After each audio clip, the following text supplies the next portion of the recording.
welcome you to the Life and Listings podcast. I have Sydney joining us today. Hey, Sydney. Hi, everyone. I'm so excited to be here with Jennifer today. She's a long-time friend, and we used to work with her. Amazing woman.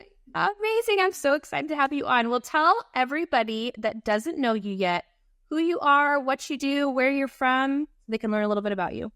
Yeah, absolutely. So I'm Sydney Everingham. I'm all the way up in Canada, in Alberta. So Alberta is very similar to Montana or Wyoming. Rodeos, kind of Western, lots of mountains. I'm the co-founder of BRIX Real Estate Group, one of Canada's fastest growing real estate teams. And my partner in life and business, we started that together. So that's my full-time job and beyond is building BRIX Real Estate Group. I have an Australian Shepherd, so any of my dog lovers out there, and I'm 26 years old, been in the real estate industry for 5 years now, and it's been truly, truly life-changing in so many different avenues. So I'm excited to have the opportunity to share what I've learned with you all today. We were kind of chatting before this to figure out what do we want to learn from Sydney today? Because there's so many different things and it was hard to pinpoint. So we're probably going to have her come back just to share on some of the other stuff. But we kind of thought we would start with Sydney's really a powerhouse when it comes to social media. And I wanted her to kind of jump on here and share a little bit about how she's built that. And it's taken her 2 years to get to the point where she's at, just because I feel like there's so often that agents jump into social media and they think it's going to be this instant gratification. So, Sydney, tell us a little bit about your journey with social media, where you started and where you're at now. Totally. Yeah, it's been a wild ride with that one. So I had a personal platform, and we all do, especially getting into maybe entrepreneurship. There's this lingering question, do I have a personal platform and a business platform, or do I combine in one? So I hit that phase maybe about 4 years ago. And I had a personal platform with around 5,000 followers on it. I had no idea how to pivot, if I should start a real estate one and keep my personal one. It was actually extremely overwhelming. Such a small decision was so overwhelming. And I know there's lots of you that feel that out there. So my decision and what's worked for me is I actually deleted that account completely and went off of social media for 8 months. I did not have Instagram on my phone, I think for all of 2021. And then I decided what I wanted to do and who I wanted to show up as a social media. And that was my authentic self in every single which way. So that's what was going to build a community, a reputation, and what was going to be authentic for me to actually put out there. So I evaluated over 8 months, who I wanted to become, how I wanted to show up, the messages I wanted to create. And I got very clear on that. Keep in mind, when I'm coming back, I'm starting at zero, fresh account. So in those 8 months, I evaluated 4 things I do every single day that I can post about consistently that other people are going to have in common with me. Mm-hmm. I know, Jennifer, we talked about this before, but when you have 4 things you're actually doing every single day, then you don't have to think about the content. It just becomes super natural. So for me, that's, Hector, real estate. Hector's my dog. He's sold so many homes. I mean, I bet he's adorable. Yeah, he's definitely brought people into the DMs and been a connecting piece there. So real estate, my dog, community, I find sharing other local businesses, shouting out other people I look up to in my industry. That has really grown my platform. And then the other one is just more lifestyle, fashion. I'm a huge fashion stuff. So yeah, that's kind of how I got started, and a little bit about my Instagram journey. Now I'm almost at 10,000 followers, and it has taken 2 years of daily work to actually become a revenue generating pillar for us. Yeah. I want to dig into something that you said a little bit before we move on to the money you're making from it now or where you're at now.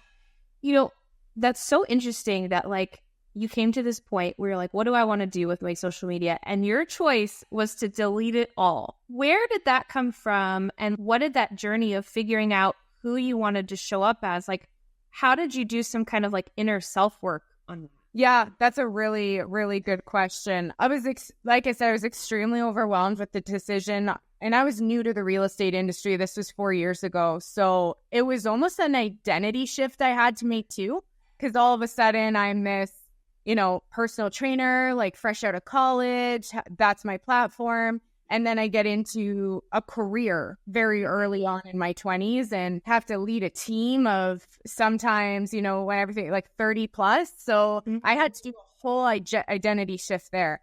And I could not do that watching what everybody else was doing. I could not get clear and authentic to who I was, comparing myself and seeing all the highlights of everybody else.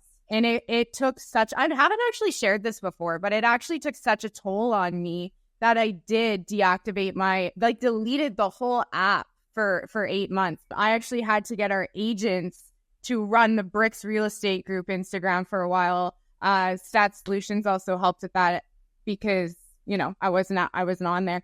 I think I was on there when you were with us, but prior to that, it was agents filling up our platform because I wanted to stay off of it. And through those 8 months, I got clear on what type of leader I wanted to become, hired a real estate coach, went to therapy, started understanding my interests and where I excel in real estate. Because there's door knocking, there's cold calling, there's events, there's building a brand. There's so many touch points through the real estate industry, and you're not going to be good at all of them. Like I'm a licensed realtor.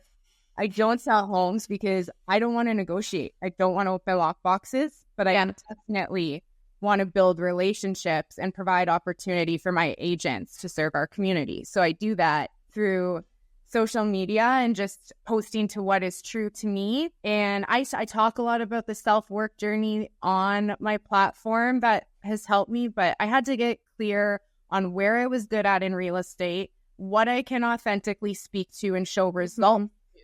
And that is calling online leads. I'm a humble shark when it comes to calling online leads. And that's something I speak to all the time on my Instagram, but I don't speak about how to win a competing offer because I don't do that. Yeah, that's what you think. I think that's so valuable because I feel like it's not even just social media, right? It's like, how do I want to show up in life? And like really just, you're making that decision wholeheartedly. Like, I know I went through something like that, probably about a year or so ago because someone told me I should show up differently than I am naturally. And I was like, wait a second, I'm not sure if that's what I want to do. And I did the same thing. Like I didn't go as far as like deleting social media, but I did the exact same thing. I was like, how do I want to show up? Like, how do I want my kids to see me on social media when they do 10 years from now? I mean, how do I want my friends and family? So, I mean, that journey, did you do that a lot with your coach? Did you kind of just really kind of just delete social media and just kind of live your life and be like, this is what I actually like to do normally with nobody else watching? Yeah, it was actually such a beautiful time in my life to go through that. And I did work through it with a therapist at the time, but also when you're not on social media, you get so much time back. Like you almost are like, what do I do with all this time? So I started reading. I read so many self-development books. I started to explore different parts of my city with my dog. I tried out yoga. I tried out spin. I tried out boxing. Hate all of them, but yoga. I got very clear on that. I got true to like, my beliefs, because when you are constantly on social media, there's so many opinions and beliefs and values being thrown at you every time you open the app that it can get skewed in your vision. So I got so true to like my faith and my belief that nobody's opinion or can shake that. Like they can't. I just know what I stand for now. And it took 8 months of not having external, what's the word I'm looking for? Like external information at the time that I was able to like understand myself. And I think, I've had a lot of growth on social media and opportunities because when I did come back, I came back so whole. And people can see that and they like to follow along that, and they know what they're following and they know what part of a community they're in, right? So it's real followers, right? Like they're following you for a reason because they have interest in one of the 4 things that you're sharing, whether it's Hector or your fashion, because you always your green and your bugs and all the things. You have to go follow Sydney on social media for sure, because you're going to see such interesting, just fun things. And the second you see it pop up in your story, like, that's a bug ring. It's got to be Sydney. Like, it's got to be for sure. Well, that is. And it's you. It is 100%. It's like when I say bug ring, it's not creepy at all. I swear. Just go follow Sydney. You'll understand after she posts a few times. So after that whole journey, you've been working on social media for a couple of years. Tell me where you're at now, because now you're getting speaking engagements, you're selling houses off of it. Like, you're building true followers and making money off of it. So tell me about what your journey is looking like now. Yeah, for sure. So one thing that's really stuck with me, you guys have heard it before. Your network is your net worth. Mm-hmm. When you have 500 people following you, 200 people following you, 5,000 people following you, that is a network. And if you work it like a network, it becomes your network. So I very consciously work my community like a network. I will respond to, some people might come at me a couple days, but I respond to everything wholeheartedly. It might take me a couple days or a week. And I tell you guys that in the DMs, because I want to, when I'm replying, I'm doing it like I'm showing up for somebody. I'm not sitting behind a screen just replying to a DM. I am so wholeheartedly in that response. And that's how I maintain it. And there's been, I don't want to say boundaries, that's not it, but people know that they will get a response and it's going to come from a place where I'm in the conversation. Yeah. So that's been absolutely huge. And just using it as a space to highlight other people too. It's not just about me on there. I want people to come to that page and make a connection or get a piece of value for the day or find a new book to read. I want them to come and leave with something, right? Not just come and see pretty pictures of me or homes that agents have sold or, all this stuff that is just overwhelming information. I want them to feel good on the page. Yeah. And that's a question to ask yourself. I think, Jennifer, we went through this before too, is like, what do you want people to feel when they come to your page? Mm-hmm. So I challenge you guys to ask yourself that question.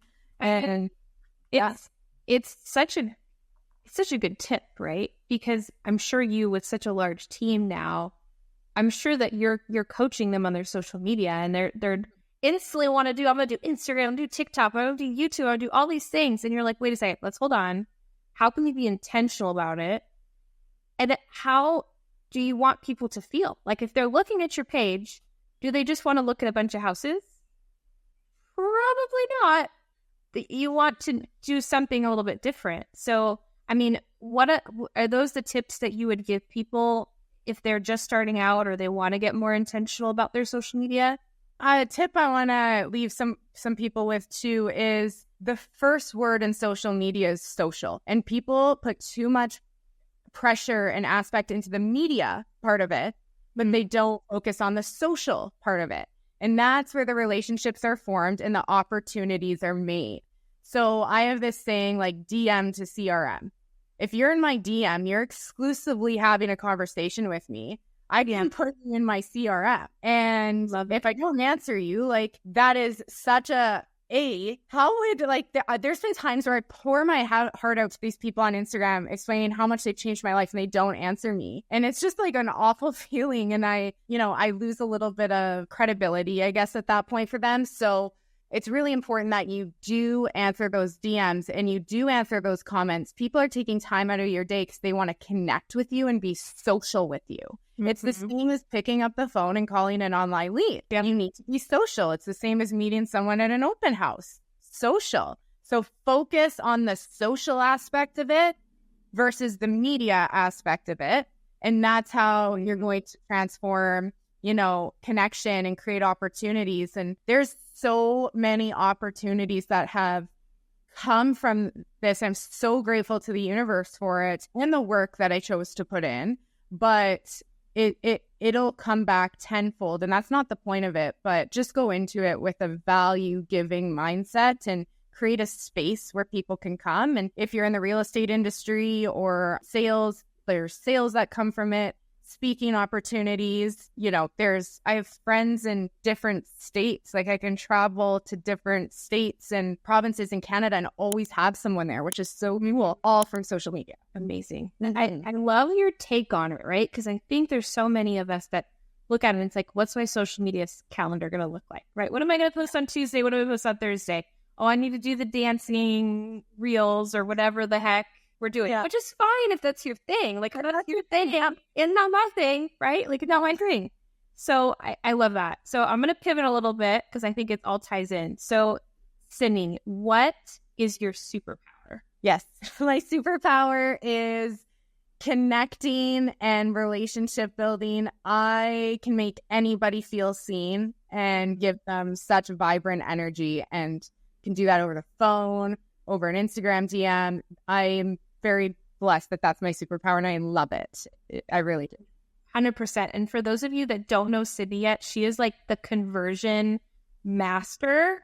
So when she's saying that she's building relationships, stuff like that, it's not just social media. It's not just with you or I. It's old leads on the phone, like becoming her BFF and handing it off to the rest of her team. So, and then Sydney has some amazing freebies that she wants to share with us. Sydney, tell us a little bit about your freebies and where they can find it. Yeah, absolutely. So I'm a huge believer that just give. There's so much opportunity and winning for all of us. So in my Instagram bio, you can download my scripts that have been built off 400,000 dials.